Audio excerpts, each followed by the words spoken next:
They didn't stop her because she was late.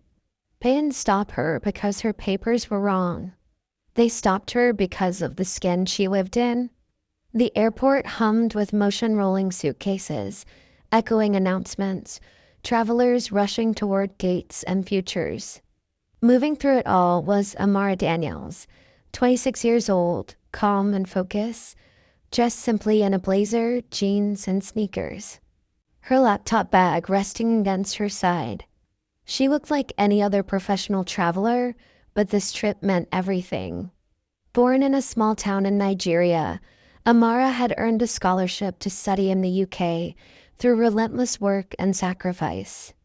Now she was flying overseas for the first time from London to New York, invited by a prestigious tech company to speak at a youth tech leaders summit in Manhattan. This wasn't just travel. It was a milestone. She reached the security checkpoint and handed over her passport and boarding pass with a polite smile. The officer, a tall white man with a rigid posture, looked at the passport, then at her, then back again. His expression hardened. "Step aside, miss." Amara froze for a second. "Is something wrong?"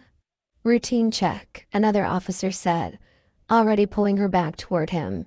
Her heart started racing. Around her, mostly white passengers were waved through without pause.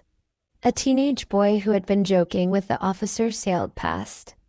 Amara, meanwhile, was escorted into a glass-walled room where everyone could see her, but no one could hear her.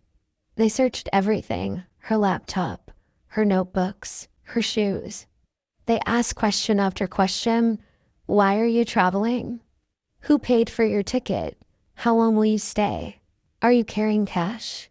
Each answer was written down, met with suspicion. Her chest tightened, her hands trembled. But she kept her voice steady.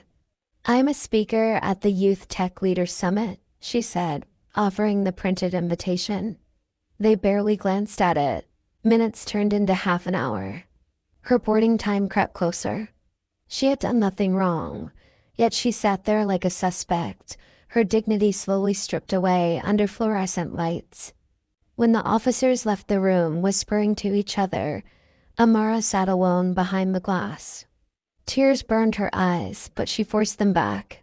She remembered her mother's words from home. "When they doubt you, don't shout. Stand tall. Make them regret questioning you." Then the door opened again.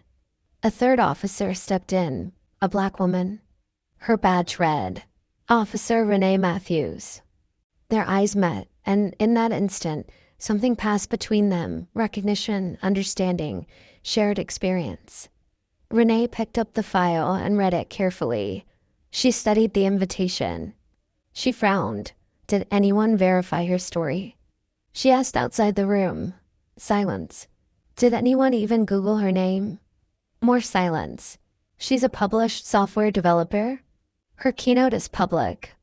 Her interview is on the BBC. The room stayed quiet. Renee walked back to Amara and spoke gently.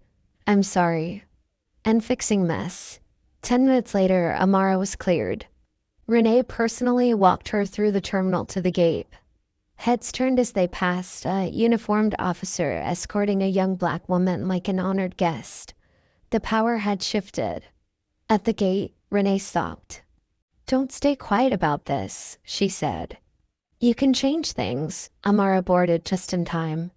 On the plane, staring out the window as clouds swallowed the runway, she realized something had changed. She had arrived at the airport as a tech leader. She was leaving with something heavier and stronger, a responsibility. When the plane landed in New York, she turned on her phone, opened her camera, and spoke calmly into it. "Today, I was stopped at Heathrow Airport, not because I caused trouble, but because I'm black. I'm not sharing this for sympathy. I'm sharing it because it still happens and silence protects it." She posted the video. Within hours, it exploded. Thousands of shares, headlines, debates. Support poured in, along with backlash. But the voices that mattered found her girls, parents, travelers who finally felt seen. At the summit, Amara stepped onto the stage and began not with technology, but with truth. If someone like me, invited, documented, educated, can be treated like a threat, she said, what about those without a platform? The room rose to its feet. What started as humiliation became a movement. Airports changed policies, officers were retrained, voices grew louder. And one young woman who was once pulled aside behind glass turned pain into power. She was stopped because of her skin, but she refused to stop there.